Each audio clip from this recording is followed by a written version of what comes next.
Baik, semangat pagi semuanya.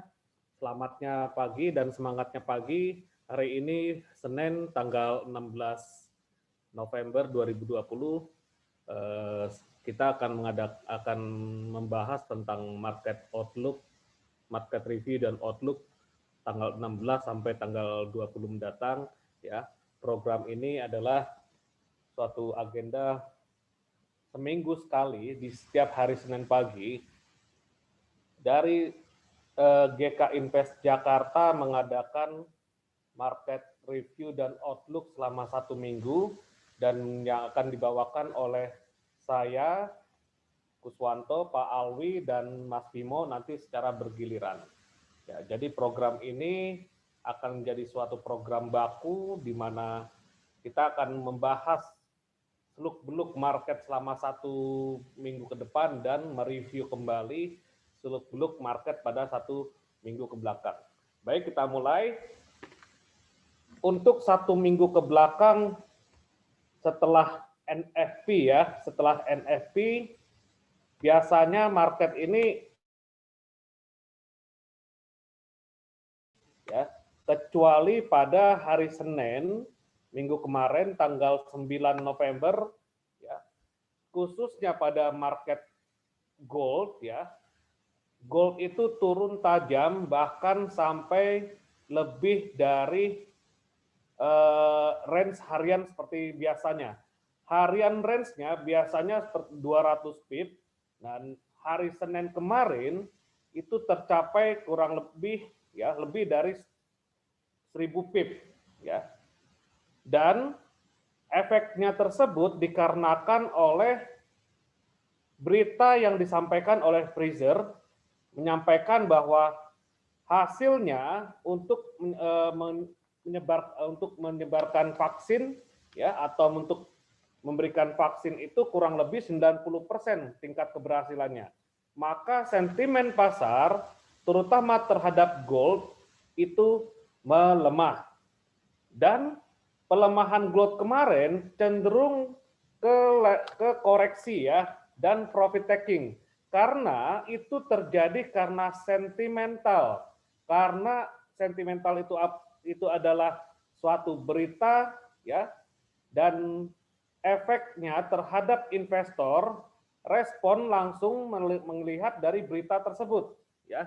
Jadi respon awal investor langsung melihat berita tersebut adalah sebagai aksi jual terhadap emas, maka saat itu profit taking terjadi terhadap emas. Tetapi fundamental akan kita sampaikan, akan kita paparkan pada market outlook nanti ya, atau forecast. Dan minggu lalu,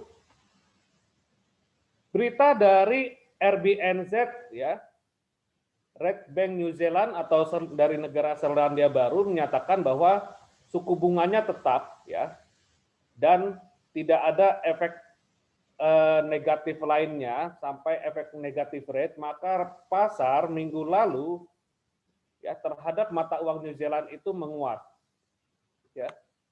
Dan pada hari Kamis ya, hari Kamis ada 3 rapat gubernur bank sentral ya, dan The Fed itu diwakili oleh Jerome Powell, isinya tetap sama, baik itu dari gubernur bank sentral Eropa, gubernur bank sentral Inggris, dan The Fed sendiri isinya sama terkait terhadap mendorong stimulus untuk perbaikan ekonomi atau untuk pemulihan ekonomi di Amerika, Eropa, dan Inggris ya.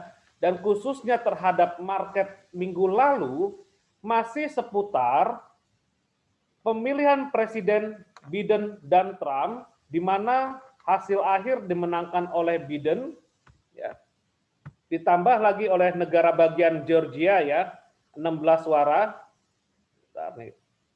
Bentar ini ke 16 suara yang sebelumnya itu adalah 290 suara ya dari electoral vote menjadi 300. Jauh tersebut mengakibatkan Biden menang mutlak dengan lawannya Donald Trump. Dan kemungkinan besar Joe Biden akan dilantik pada Januari 2021 untuk Presiden Amerika yang terbaru. Nah, nih. Di tahun 290 sebelumnya tambah 16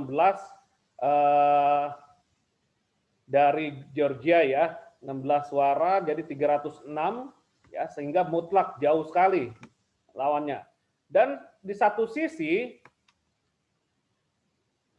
untuk pemilihan Senat di Amerika ini belum final, karena kalau misalkan komposisi Senat di 50% dan antara 50% Partai Demokrat dan Republik, ya kemungkinan besar ya akan ada perundingan yang panjang terkait terhadap stimulus. Tetapi kalau memang komposisi Senat yang akan dimiliki Demokrat itu lebih banyak kursinya, maka untuk kebijakan-kebijakan Joe Biden akan mulus, ya. Karena di Amerika terdiri dari 50 negara bagian, masing-masing negara bagian terdiri dari 2 senator. Maka kalau misalkan dipilih senat itu 100 kursi, ya 50 negara bagian dikalikan 2 maka menjadi 100 kursi, ya. Dan itu yang akan menentukan juga mengenai stimulus, ya. Jadi efek berita atau big picture untuk minggu lalu setelah NFP yang biasanya adalah sideways dan tidak terlalu signifikan, ya, khususnya terhadap emas itu turun tajam, ya. Dan berita yang ditunggu-tunggu tetap masih sekitar stimulus dan election pemilihan Presiden Donald Trump dan Joe Biden, dan dimenangkan oleh Joe Biden secara mutlak, ya, dan kemungkinan besar Joe Biden akan dilantik pada Januari 2021. Oke, kita lihat penurunan kemarin emas ya. Pada satu hari itu melebihi dari normal pergerakan, ya pergerakannya kurang lebih 20 poin atau 200 pip. Jadi satu hari itu kemarin hari Senin tanggal 9 November berhasil turun dalam satu hari itu 1000 pip atau 100 poin. 3 atau 4 kali lipatnya dari hari biasanya, ya. Nah, jadi pergerakan harga itu sangat signifikan dan diiringi oleh berita dari Pfizer menyatakan kesiapannya 90% untuk vaksin, maka respon positif terhadap sentimen pasar ini, ya, investor menjual atau taking profit dari hari sebelumnya, ya. Dan di sini harga tertahan oleh support dan area-area lainnya, ya. Oke. Kita lihat market outlook pada minggu ini, ya. Oke, dari hasil kemarin pemilihan presiden di Amerika tanggal 13 kemarin penutupan hari, kenaikan emas pun tidak signifikan, ya. Tidak signifikan, sebenarnya sih normal-normal aja karena ini adalah yang tidak normal, ya. Ini ada keanehan pada penurunan kemarin dan itu sifatnya adalah sentimental, bukan fundamental. Jadi harus bisa Anda bedakan antara sentimental dan fundamental. Sentimental itu adalah respon, ya, respon cepat dari investor terhadap suatu berita, ya, khususnya adalah kemarin berita mengenai Pfizer. Tetapi secara fundamental emas masih tergolong bullish, ya, masih tergolong naik. Nah, nanti penjelasannya pada market outlook terhadap grafik. Oke, kembali terhadap outlook berita di minggu ini. Secara kalender ekonomi, berita-berita pada minggu ini tidak terlalu signifikan, ya, terhadap market, kecuali nanti jika ada berita yang unscheduled dari tidak ada pada ekonomi kalender, maka bisa saja bergerak karena bicara soal news bisa yang terkalender dan tidak terkalender. Seperti contoh minggu lalu berita dari Freezer ya, dan itu bisa membuat berdampak pergerakan market menjadi signifikan. Untuk pergerakan minggu ini diawali oleh Australia ya, RBA ya. Ini gubernurnya Philip Lowe akan bicara ya, masih seputar terkait pandemi ya. Masih seputar pandemi di Committee for Economic Development of Australia. Nah, tapi ini nggak terlalu signifikan terhadap market nih. Dan berita lainnya terhadap minyak juga ada OPEC meeting. Lalu berita Amerika pada hari Selasa itu ada retail sales. Ya. Dan Philip Lowe akan bicara lagi di hari Kamis. Dan khusus Australia di minggu ini ya, minggu ini Australia mengenai ketenaga kerjaan, ya, dan Kanada juga ketenaga kerjaan. Ya. Tetapi dari Amerika sendiri, ini belum ada berita yang signifikan kecuali retail sales. Ya.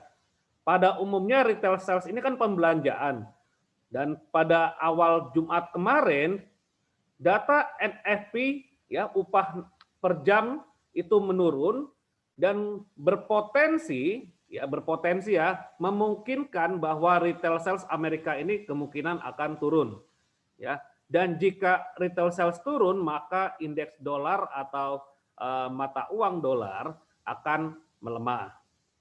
Oke. Jadi untuk minggu ini kemungkinan secara berita itu tidak ada yang terlalu signifikan terhadap market kecuali ada berita yang tidak terkalender seperti stimulus nanti akan disampaikan ya, kemungkinan besar dorongan stimulus untuk disampaikan ya, dan ada berita-berita lain yang seperti Freezer minggu lalu ya. Nah, ini ya secara berita terkalender tidak ada yang terlalu signifikan. Yang merah ini adalah satu high impact ya. Dan di berita USD hanya satu yang high impact. Retail sales atau pembelanjaan. Oke. Kita masuk kepada teknikal. Khususnya adalah indeks dolar terlebih dahulu. Karena ini awal pekan, kita lihat satu minggu indeks dolarnya. Satu minggu indeks dolar masih tergolong sideways dan candlestick sebelum minggu kemarin itu terbentuk bearish engulfing atau merah ini menutup candle sebelumnya ya. Dan minggu kemarin ditutup oleh candle warna hijau yang kurang lebih tidak spektakular seperti minggu sebelumnya. Ya, kembali lagi minggu kemarin sebenarnya indeks dolar itu tidak terlalu menguat, ya, karena hanya terhadap emas saja yang melemah. Ya, kenapa emas melemah? Karena efek dari berita sentimental oleh Freezer yang menyatakan kesiapannya 90% untuk vaksin. Maka market merasa taking profit terhadap emas. Sedangkan terhadap euro biasa saja. Terhadap GBP pun juga biasa saja. Jadi terhadap emas saja, market itu hari Senin kemarin 9 November itu turun tajam sampai 1000 pip. Ya, sehingga mengakibatkan banyak beberapa candle itu dimakan nih. Ya. 1000 pip itu kurang lebih 3 sampai 4 kali lipat seperti range harian. Range harian emas itu kurang lebih sampai 200 pip, bahkan satu hari tanggal 9 November kemarin sampai 1000 pip. Dan ini berdampak karena sentimental, bukan fundamental. Sekali lagi, sentimental adalah satu respon investor terhadap suatu berita, fundamental satu kondisi secara keseluruhan ya, global dan maupun jangka panjang, itu fundamental. Jadi harus bisa membedakan antara sentimental dan fundamental. Oke. Kembali lagi ke indeks dolar. Untuk minggu ini masih berpotensi sideways ya menurut saya ya. Kenapa kok indeks dolar dulu? Karena ini terkait terhadap beberapa mata uang dan gold. Ya. Masih cenderung sideways. Karena penutupan kemarin tidak spektakular candlestick-nya. Ya. Dan harga tertingginya lebih rendah dari harga tertinggi sebelumnya. Lebih rendah dari harga tertinggi sebelumnya. Dan lebih rendah daripada harga tinggi sebelumnya. Ya, ini pada candlestick weekly. Terhadap daily,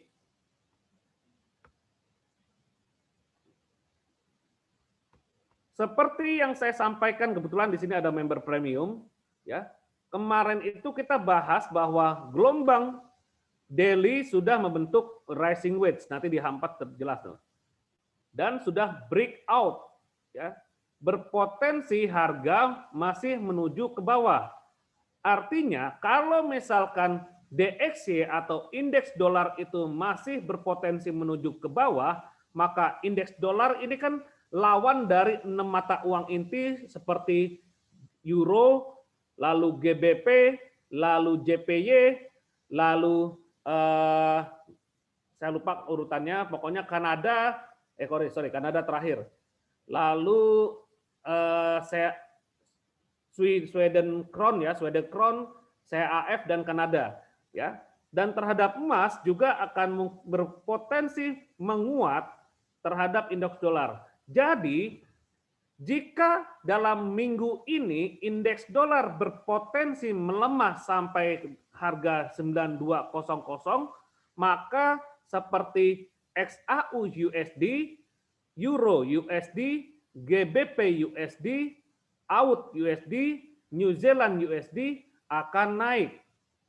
Dan terhadap USD JPY, USD CAF, dan USD CAD berpotensi masih akan melemah. Ya. Nah, jadi kalau misalkan secara minggu ini masih berpotensi pelemahan terhadap indeks dolar, maka kita akan mencari peluang buy terhadap XXX USD tadi dan mencari peluang sell terhadap USD XXX tadi. Oke. Nah, untuk entry mungkin kita lihat di H4 nih. Nah, kan jelas tuh. Turunnya jelas ya di H4 ya. Jadi polanya ini udah jelas channelnya 1, 2, 3, 4, 5 ya. Nah, Pak Ketut ya, ini udah jebol nih untuk indeks dolarnya ya. Jadi indeks dolar udah jebol, berpotensi akan targetnya adalah ya target dari tinggi polanya ini. Ya. Oke, sebentar. Ya. Terkait terhadap berita 1 minggu ke depan ini tidak ada yang signifikan. Ya, kembali pada teknikal ya. Kembali pada teknikal bahwa indeks dolar masih berpotensi melemah. Ini kok fitur zoom-nya nggak terlihat ya.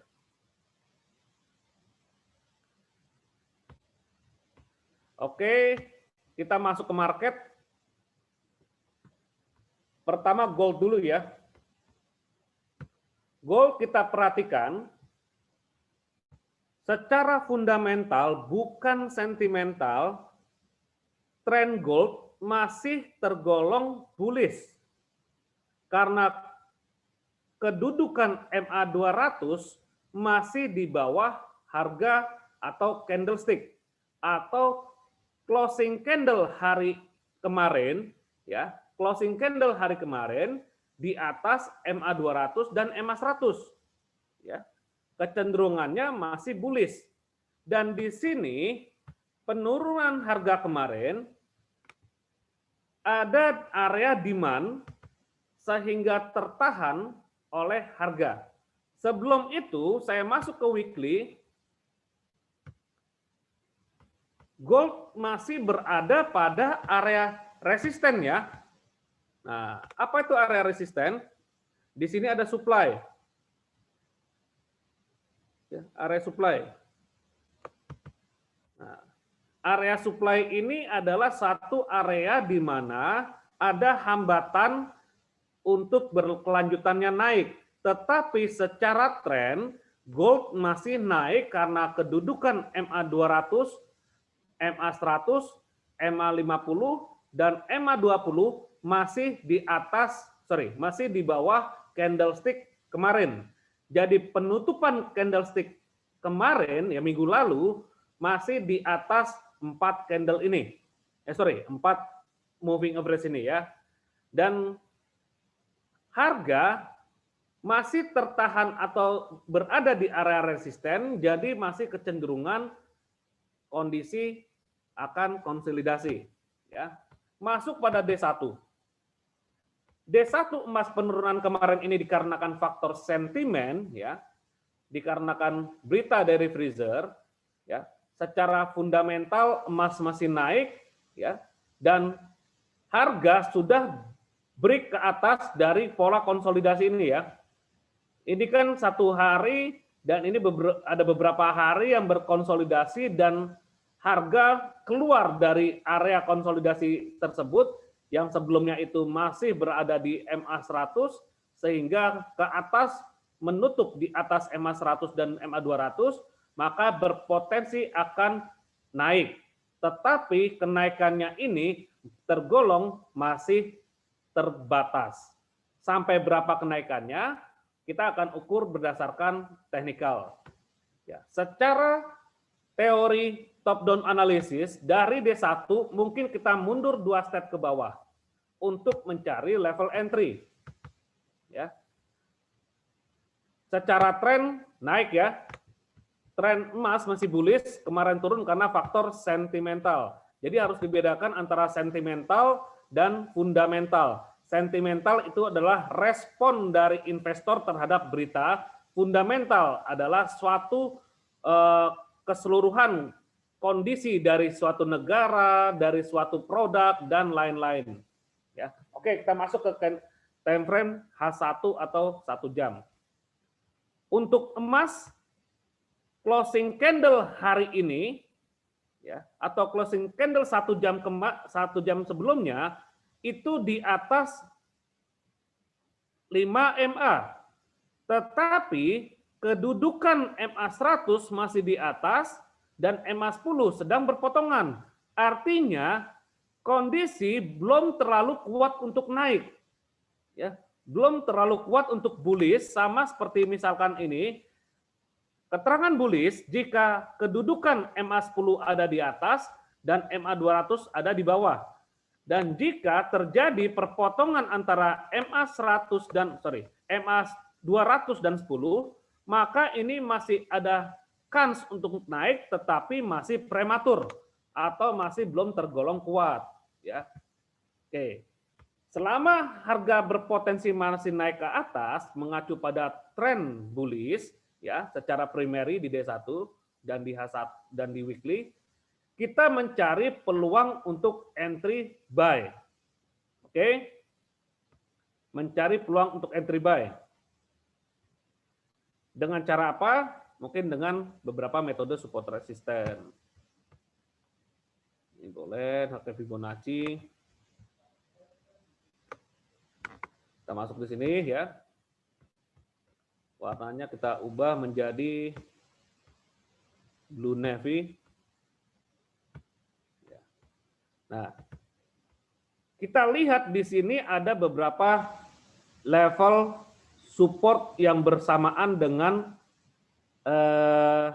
beberapa candle. Kemarin kita dari sampai sini ya kemarin ya. Kemarin kita sampai sini nih. Dia sudah breakout ya. Oke, anggaplah sobat sampai sini ya. Secara prinsip memang harga masih tergolong naik, tetapi kita menggunakan prinsip follow the trend dan bidding di level support, bahwa kita mengharapkan harga itu koreksi untuk kita beli kembali. Ya. Oke, koreksinya sampai mana? Mungkin bisa di sini, kita gabungkan dengan trendline ya. Dan di sini ada demand, di sini ada demand nih. Ya. Ini demand area, ini demand area ya.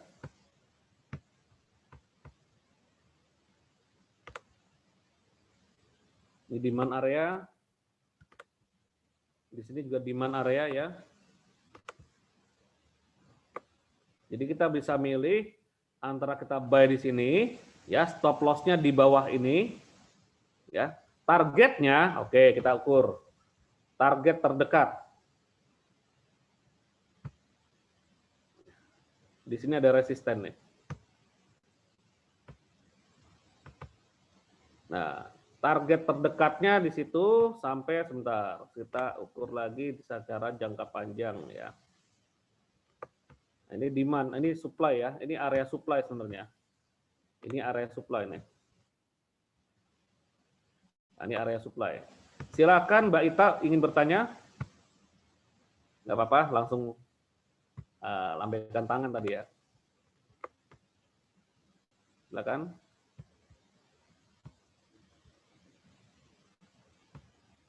Oke. Nah, ini target terdekat ya, area ya antara 19.15 sampai 19 ini garis pink ini ya. 29 ya. Ini area. Jadi berpotensi emas masih menguat dikarenakan efek dari indeks dolar masih melemah dan dorongan stimulus yang disampaikan oleh Jerome Powell mewakili meeting The Fed minggu lalu ya. Jadi emas masih berpotensi menguat terbatas sampai 19.15. Area 19.15 sampai 19.29 sebagai target. Tetapi di manakah untuk buy? Menurut prinsip follow the trend by bidding, kita menawar lagi, bisa menawar di sini atau di sini ya, untuk kita mencari potensi peluang buy. Ya, ada dua pilihan nih.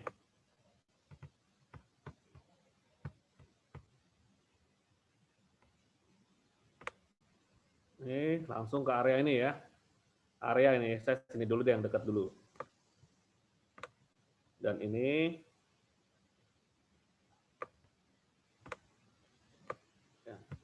stop loss-nya itu di bawah 50% Fibonacci atau di bawah 61,8% Fibonacci. Ukur ada berapa pip.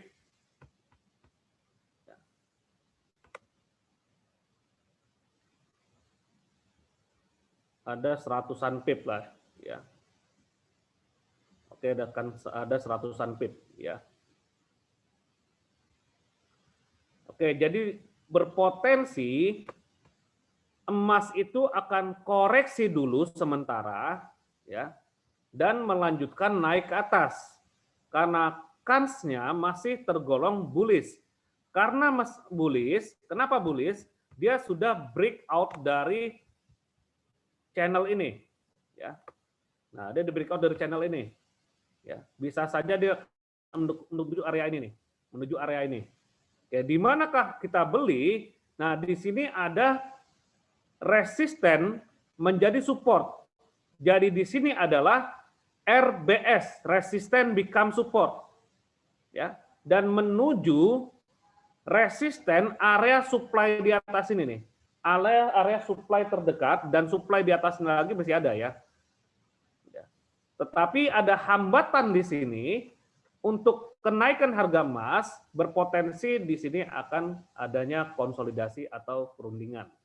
Jadi untuk buy boleh di area 1887 ya dan 1870 lah boleh. Di mana akan buy? Saya juga mau buy ya, buy limit ya. Nah, buy limit di area ini. Ini ada RBS atau resisten become support dengan targetnya ke 19.15 Saya bikin bulat aja deh. Targetnya 19.15 dengan stop loss-nya kurang lebih di 18.71. Nah, jadi antara risk dan reward ya, masih tergolong seimbang. Oke, ini trend line di bawah sebagai support. Ini juga trend line yang tadinya uptrend, upper trend maksud saya menjadi support sekarang. Ya, yang tadinya resisten jadi support. Oke. Tetapi jika ada sentimen di luar kalender ekonomi seperti berita seperti Fraser kemarin, ya itu mohon waspada, gunakanlah stop loss di mana itu di luar kendali kita, di luar dari dugaan kita terhadap market yang seharusnya normal menuju ke target teknikal 19.15 ini. Oke, ada pertanyaan? Sebelum masuk ke euro ya.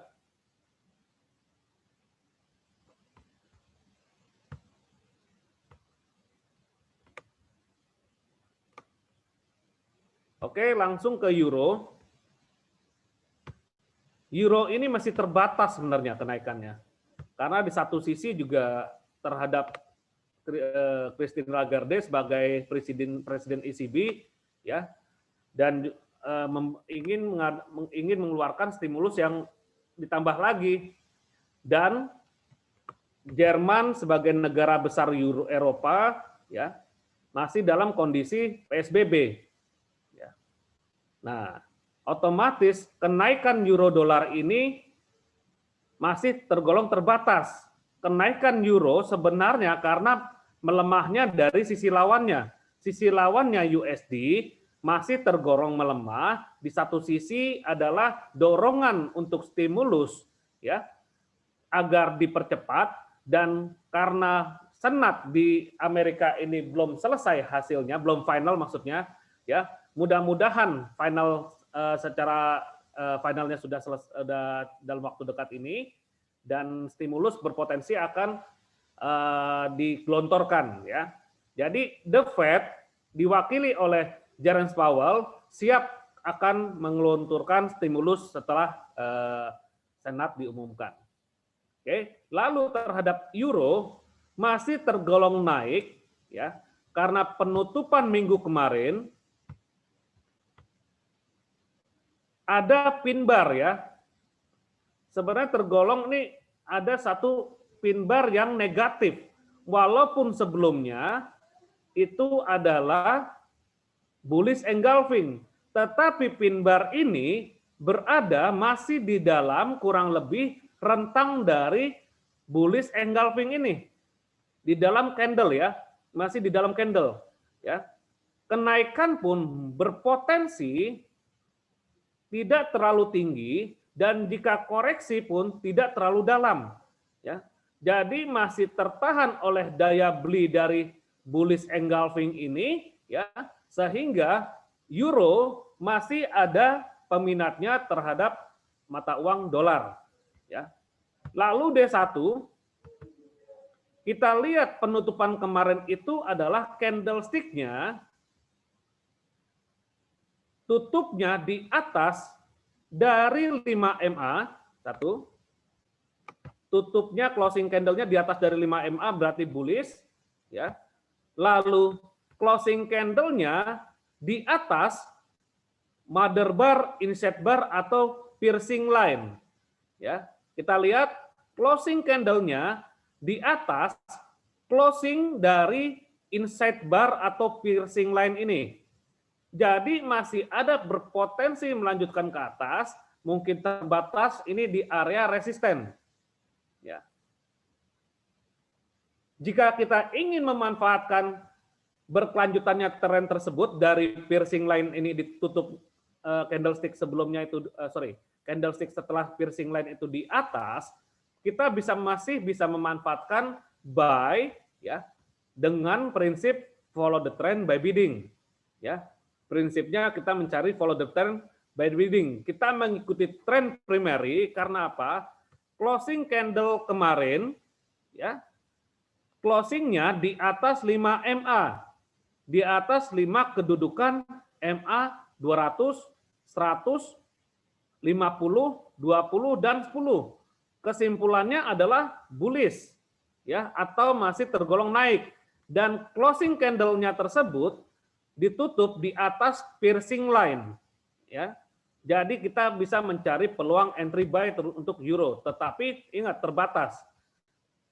Kita mundur H4, coba kita lihat H4-nya. Ada kans untuk kita buy dengan beberapa metode.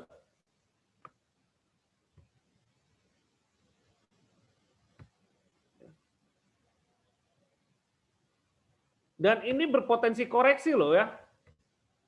H4 ini berpotensi koreksi.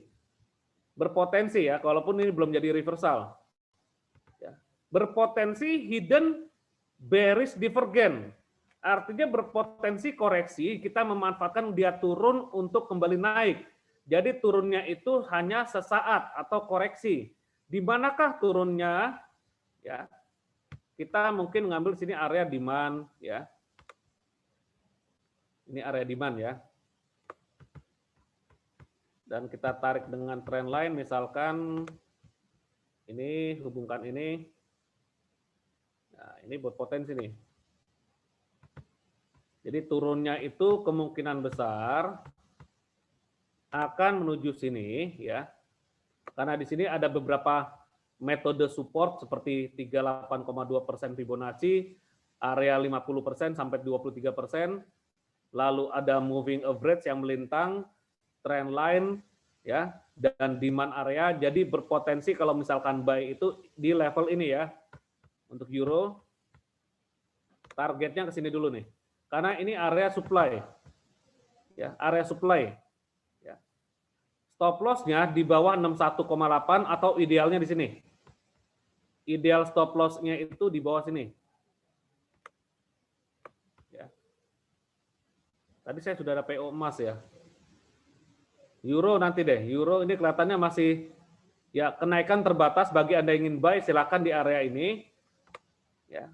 Karena kembali lagi kenaikan euro ini masih terbatas karena dari Presiden ECB-nya masih akan menambah stimulus. Ya, dan di Jerman, negara besar di Eropa masih dalam kondisi PSBB. Ya. Jadi kenaikan euro ini karena pelemahan US dollar. Ya, setelah dolar ada respon positif, yang lebih awal cepat koreksi atau turun adalah euro. Ya, di manakah akan koreksinya? Ya berpotensi di area ini. Ya, area ini. Ya, stop loss di sini sebagai ideal. Ya, kita hitung kalau misalkan Anda melakukan buy di level ini, ya, stop loss-nya itu di bawah sini boleh. Di bawah sini boleh atau idealnya di sini ya. Idealnya adalah 68 pip atau bulatkan 70 pip. Targetnya itu adalah 90 pip. Ya. Jadi bisa buy di sini, stop loss minimumnya di sini, ya. Stop loss idealnya di bawah sini. Oke. Targetnya tetap di atas ini. Ya.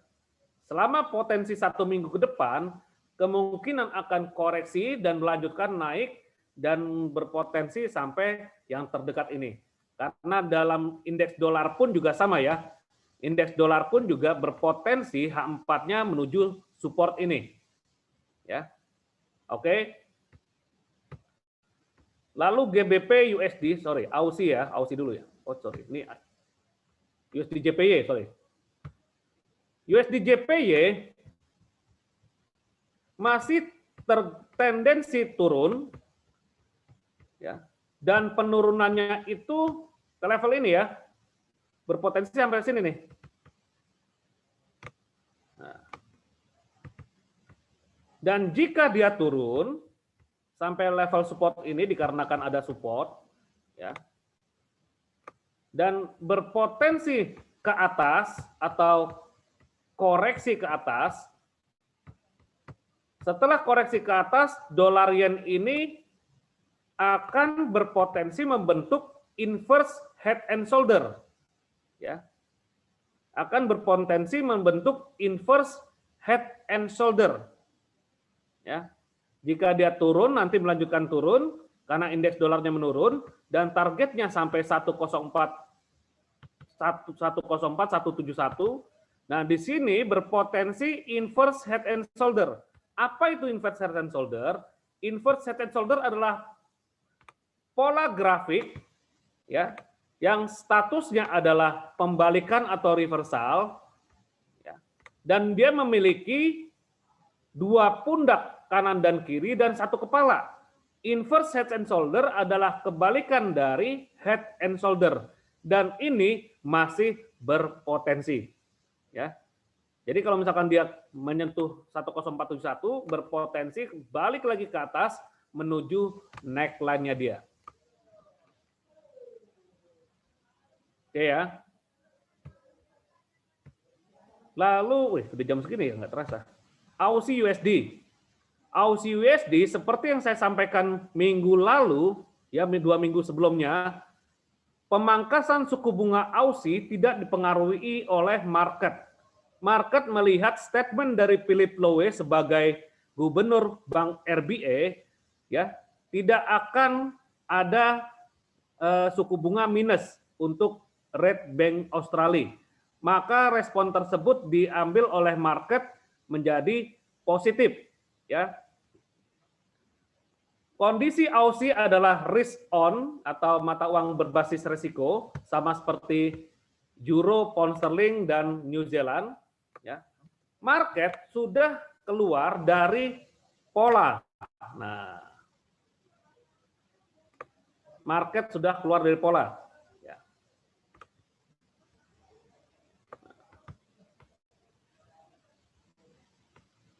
Dan masih berpotensi naik.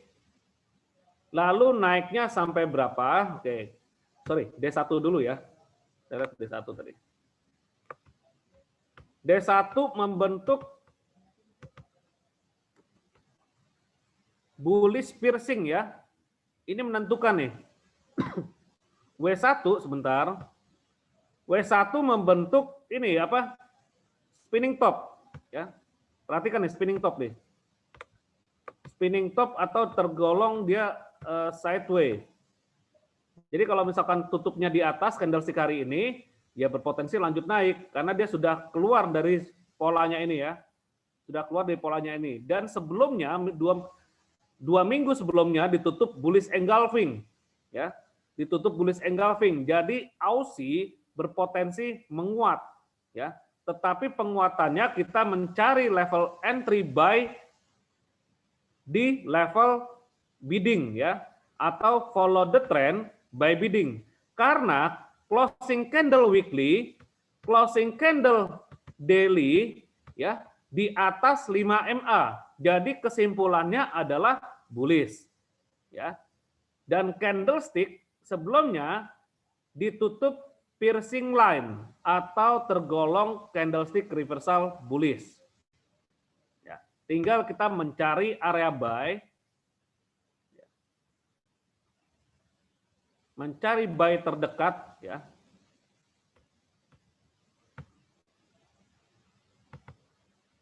Oke. Nah, di sini ada satu rally naik ya. Satu rally naik ini kita mencari koreksinya dan sekali lagi closing candle ini semuanya closing candle sebelumnya pada H1 di atas 5 MA ini ya untuk Aussie. Nanti pidato Philip Lowe nih. Sedang ada pidato. Oke, di sini ada demand area. Dan demand area yang strong ada di bawah sini. Dan di bawah sini. Ya. Lebih strong di bawah sini nih. Nah. Jadi Aussie saya juga akan recalculate ya, akan retest ke sini. Ya. Kalau kita tarik dengan trend line, nah, itu pas tuh. Nah ya. Dan targetnya ke atas nih, terdekat dulu deh. Targetnya ke atas dulu terdekat. Oke. Ini support ya. Ini RBS, resistant become support ya. Saya cari lagi. Terdekat ini berarti buy limit saya pindah ke sini. Buy limit saya pindahkan ke sini.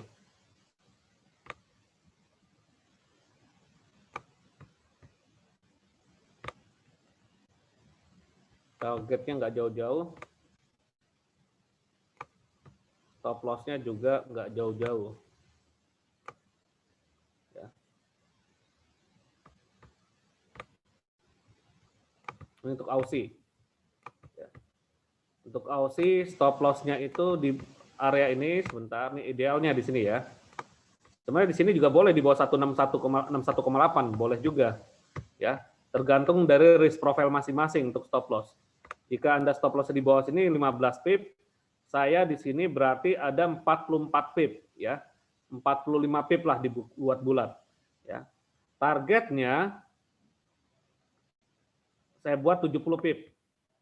Ya. Jadi untuk Aussie dollar untuk Aussie dollar 2610 ya. Oke, jadi untuk Aussie dollar saya ambil pending order 72610 ya, stop loss 72117, taking profit 73310 ya, memanfaatkan koreksi dari kondisi market. Oke. Untuk GBP juga sama ya, kurang lebih. Dan New Zealand juga sama kurang lebih ya. Untuk dolar Swiss sama seperti dolar yen, dan dia berpotensi head and shoulder. Kalau saya perhatikan di sini, ya, ini shoulder nih headnya, ya, dan berpotensi akan menuju ke bawah sini, ya. Dan jika di sini tertahan di support, maka dia akan koreksi ke bawah sini, turun ke bawah sini, bukan koreksi, dan berpotensi membentuk inverse head and shoulder jika dia berbalik ke atas. Nah, ya. Dan di sini sebagai neckline-nya. Jadi untuk 1 minggu ke depan, dolar Swiss masih berpotensi turun, ya. Turunnya kemungkinan sampai area 9027, area ini ya, kemungkinan sini, dan jika berbalik lagi ke atas, dia akan membentuk inverse head and shoulder. Dan kemungkinan minggu depan akan terlihat kondisinya, jika terbentuk inverse head and shoulder, maka akan tergolong naik sampai atas ini. Ya. Jika memang terbentuk inverse head and shoulder sini ya. Ya, di sini kan potensi ya. Potensi inverse head and shoulder untuk dolar Swiss. Jadi saya simpulkan mata uang XXX USD masih tergolong berpotensi naik dan mata uang USD XXX berpotensi turun ya. Jadi kita tinggal mencari peluang buy dengan prinsip follow the trend by bidding pada XXX USD, dan peluang sell bidding mencari resisten untuk mata uang USD XXX. Oke, itu saja dari saya. Sebelum saya tutup, ada satu pertanyaan.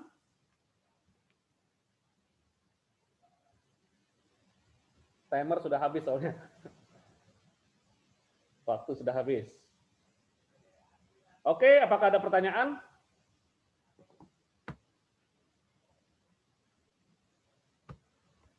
Baik, jika tidak ada pertanyaan, terima kasih untuk hadir pada morning briefing hari Senin, tanggal 16 November. Mudah-mudahan outlook dari 16 sampai 20 November ini dapat kita buat suatu rencana perdagangan, maka buatlah suatu rencana entry yang terstruktur mengacu pada follow the trend dan kita bidding pada support atau resisten mengacu pada tren tersebut, ya. Jangan lupa Anda input stop loss dan taking profit untuk sebagai batasan resiko untuk tradingan kita. Itu saja dari saya. Terima kasih. Salam sukses untuk kita semuanya. Salam trading santai bersama saya Kuswanto, disponsori oleh PT Global Capital Investama Berjangka, dan sampai jumpa pada morning briefing 1 minggu berikutnya. Terima kasih.